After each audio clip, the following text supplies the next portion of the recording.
what I'm gonna say today is on behalf of these 45 people that you can see in this slide, and just showing the work that these 9 institutions on the left make to build up FOXI. So next slide, please. So what is FOXI? For those who don't know, it stands for the Focusing Optics X-ray Solar Imager, and it is a telescope able to do imaging spectroscopy in soft and hard X-rays using direct imaging, specifically these Volter 1 mirrors. So FOXI, the concept is very simple. We use these nested together Volter 1 mirrors, and we focus all those X-rays down onto a focal plane. We take that concept, multiply it by 7, put it into the payload, and that payload, we put it into this Terrier Blackburn rocket. So FOXI has successfully flown 4 times. The logos of those 4 missions are down below, down in the slide. You can see the FOXI 0. I'm calling FOXI 0 the first time that we proposed the concept and we didn't get funded. And on the very right, you can see the FOXI 5 logo, just showing that we are prepared to fly again. Next slide, please.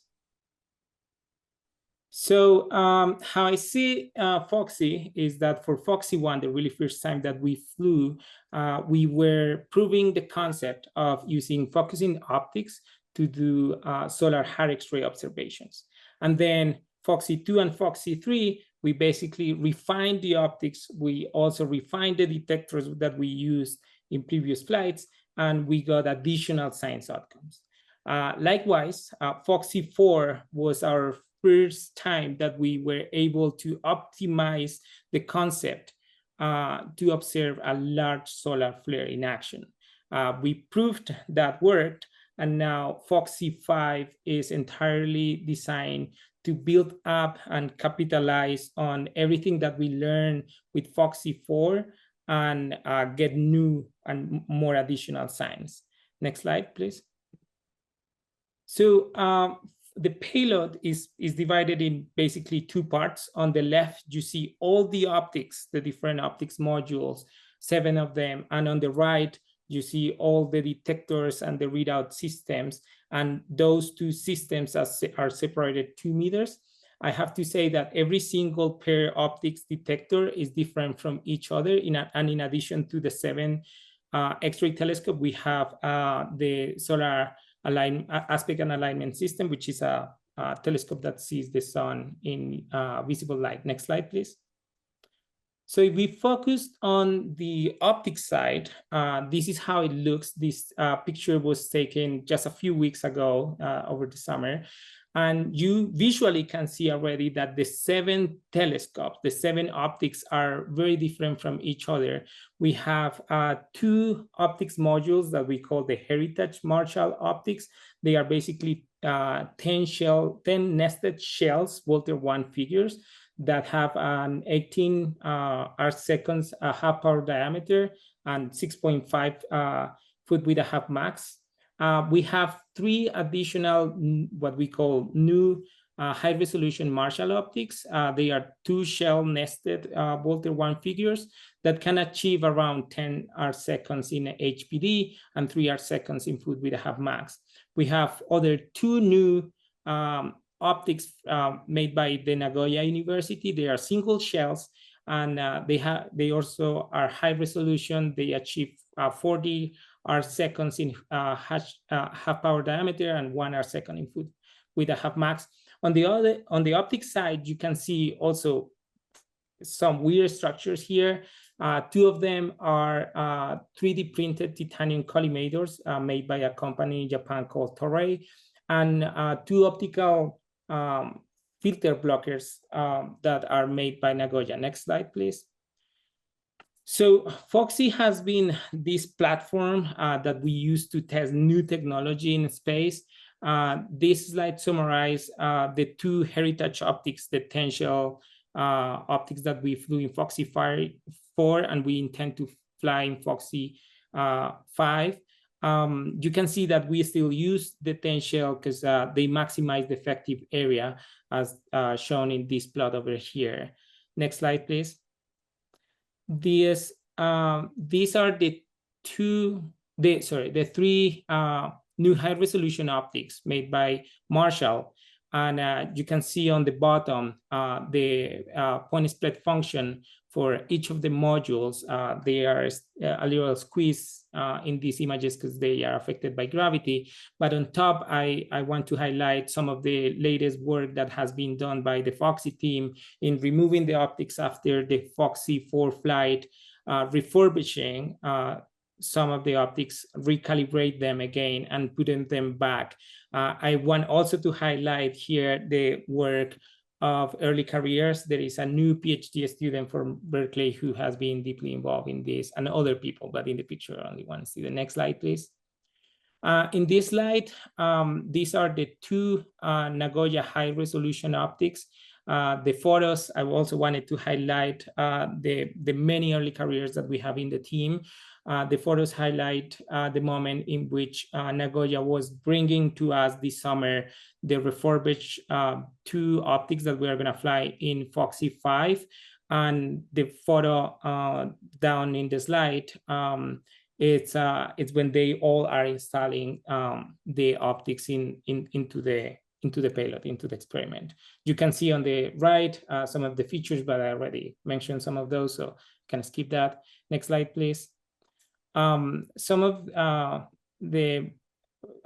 very interesting piece of the optics part is these honeycomb structured 3D printed in titanium collimators that we have been using since Foxy 3, and they are intended to reduce the ghost rays, basically background that Volta 1 mirrors can get into the focal plane due to off-axis sources that reflect only once into the mirrors, and they basically increase the background. We can mitigate that effect by using this 3D printed collimator. And on the very right image, the photo, you can see that the very top two patterns, this is during the laser alignment, you see nothing there. And the fact that we see nothing, that's a good sign, because that means that the collimators are working really well. Those are the two optics in which we use the honeycomb collimators. Next slide, please. This slide highlights the work of the Nagoya team, putting the filters, what we call the optical blocking filters, and they are optimized basically to eliminate or mitigate the optical light leakage on the two telescopes that look at the sun in soft X-rays. Next slide, please.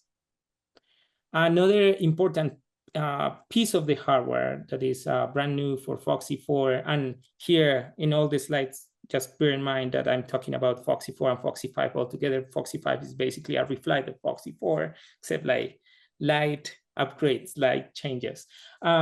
This is the pixelated attenuator developed by Goddard and led by Steve Chris, who is sitting there. And a couple of early careers, Niharika is one postdoc working with him. These are basically also kind of honeycomb structure, pixelated attenuators that intend to reduce the, as you don't see my cursor, the spectrum on the left intend to reduce the counts on the lower end of the spectrum, so we can get more counts and avoid saturation of the detectors. And get more counts on the hard X-ray part of the spectrum. Next slide, please. Now we can move on the detector side, although like the attenuator is also placed on the detector side of the payload. And in the next 3 slides, I'm gonna show the different detector flavors that we use. These are the hard X-ray cattail double-side variable pitch strip detectors. They are developed by Nagoya and calibrated in collaboration with the University of Minnesota. And here I also want to highlight the photo on the upper right is taken just like 2-3 weeks ago. This is during integration in Berkeley, and we use 4 of those detectors. We use them in Foxy 4. We also intend to use the same technology in Foxy 5, except one of the detectors is being replaced. And on the right bottom part of the slide, you can see the spectral resolution. So it's under 1 keV, 14 keV. This is one of the spectrums that they have taken. Next slide, please. This is one of the new detectors that we flew in FOXY4. This is the Timepics 3 detector. Is an array of 4 of those detectors, and this picture on the left is showing the full readout system. For FOXY5, we are upgrading the Pi to be not a Raspberry Pi, but an Orange Pi. We have the FPGA system, and also on the right part, I'm highlighting a new grad student in Berkeley who is taking the lead on this development and the importance of the transfer of knowledge. This is in the photo is the most senior person in the Timepics team, basically transferring that knowledge and helping Anna Tosolini to put the detector all together. Next slide, please. This is the last of the X-ray detectors that we have in FOXY 4 and 5. These are the soft X-ray CMOS cameras. We have 2 of them.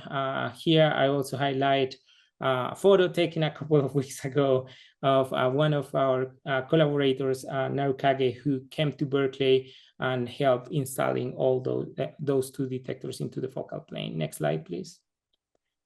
In addition to the X-ray telescopes, we fly this solar aspect and alignment system since FOXY 2, and this helps us co-align our instrument with the pointing system, the Spark.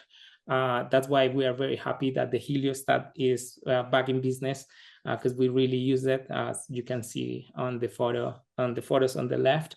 And we also use the SAS to know where we are pointing during flight. So it's a very important piece of hardware in the payload. Next slide, please.